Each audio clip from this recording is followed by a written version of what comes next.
Hello everybody, Jennifer Hoglin here with Gooseberry Gardens, and today we're out in the garden finally. It's a beautiful summer day, well still spring technically, and we are cleaning up our perennial gardens today. So cutting back some plants.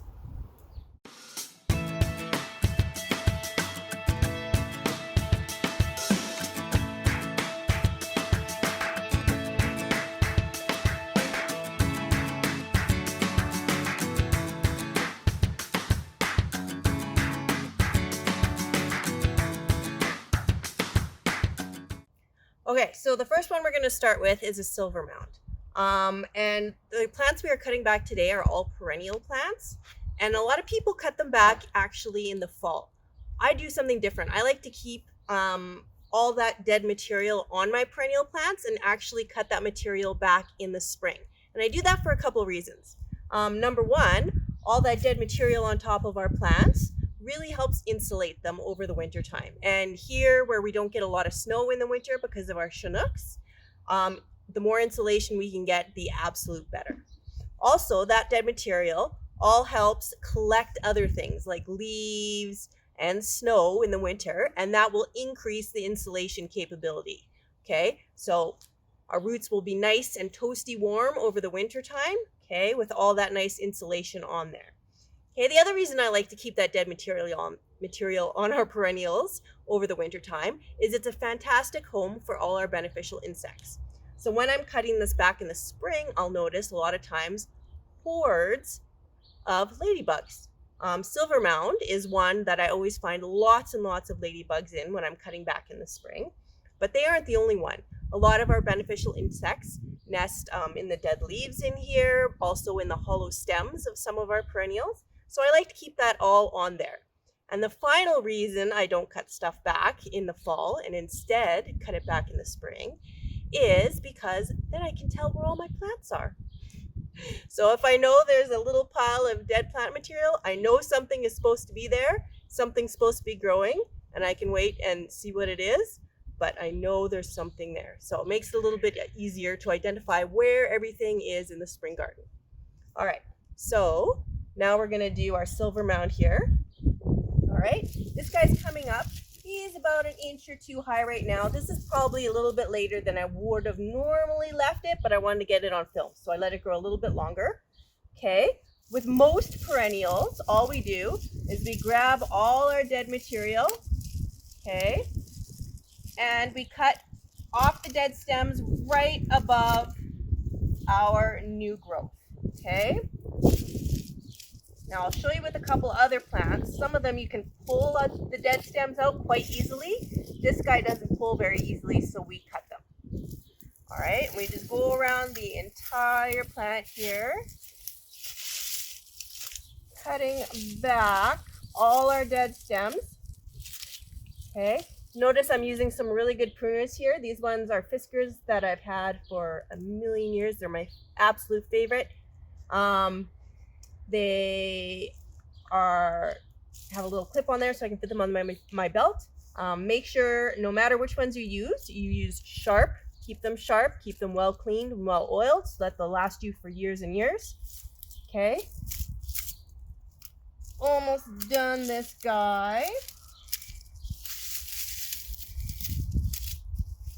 And also make sure that you take all this dead material and either put it in your compost bin if you have one, or your city compost. Some of them I also cut up and actually put right back onto my perennial beds. Oh, there's a couple right there. Okay, then I'll often take my pruners, just go over it with the side, get all those dead leaves out, see if there's any branches that I missed, like that guy right there. Okay. Oftentimes this will break off when we go over it like this. It'll break off some of the old hard branches that have been in there for a while. And a little bit of grass there. Okay. And there we go. All done. On to our next plant. All right, so this is a peony. It's just starting to come up. We're about 2 inches high right now. So all we're going to do is we're going to take our pruners again, and we're going to cut them low to the ground as we can. If this is a really full peony, we can cut the stems right above where our new growth is, and that will be fine as well. Okay, peonies are really easy. Okay, any plants with just long stems like this, all we do is we go in and we cut off all of our old stems. Don't forget that these old stems can go into our compost bin. If you don't have your own, they can go into a city compost. Okay, really quick here. And that's it. That's from a different one there. Give it a nice little brush. I like to use the side of my pruners just to get in there and get up any broken pieces out of the way. All done.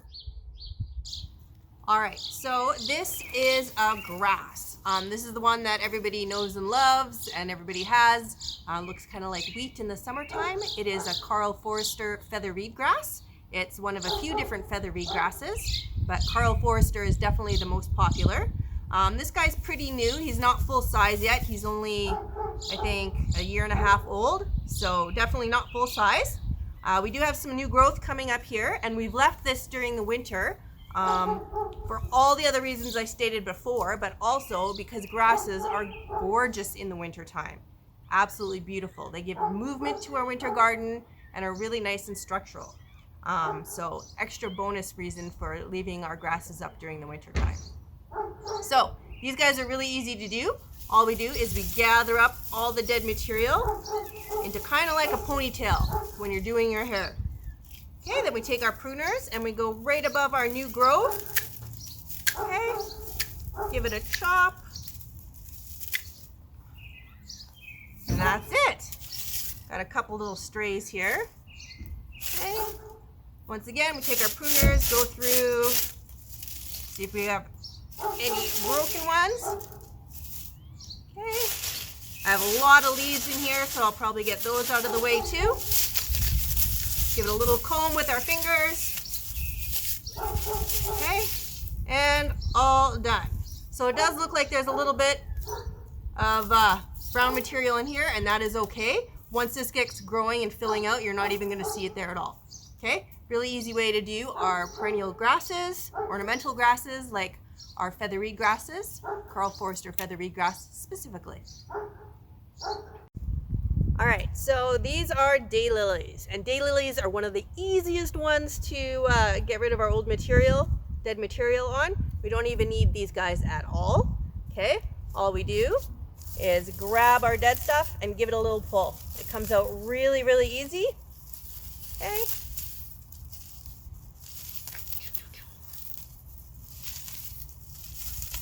Get in there, give it a little bit of a yank.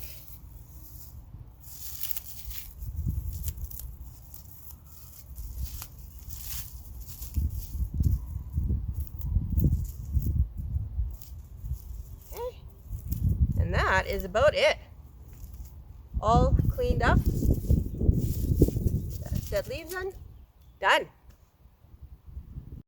All right, so this is a cranesbill geranium, which is a perennial geranium. Looks very different than an annual geranium.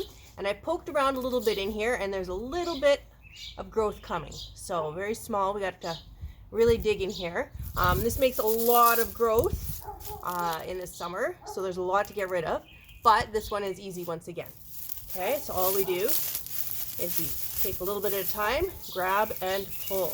Okay, just like we did with our daylilies. Okay. As I said, lots of material here.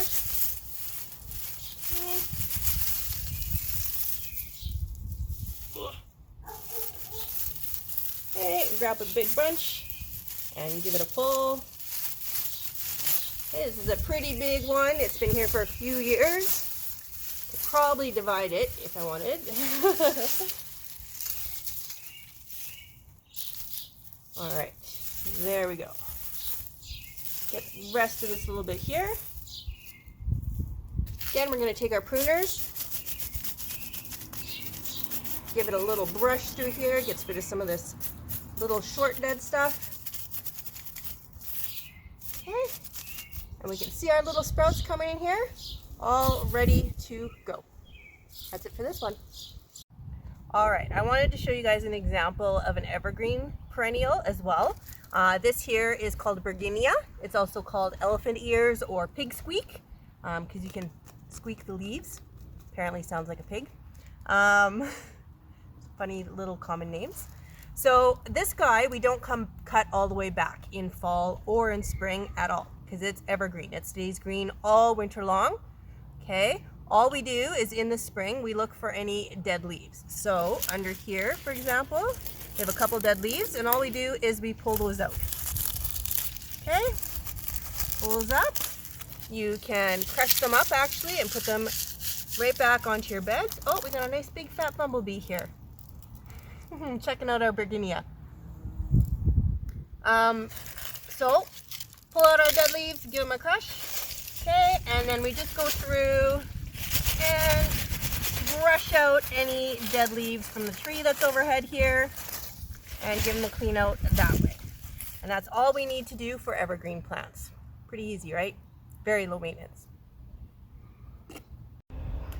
Well, that's it for cleaning up our perennial beds and cutting back our plants for the spring here.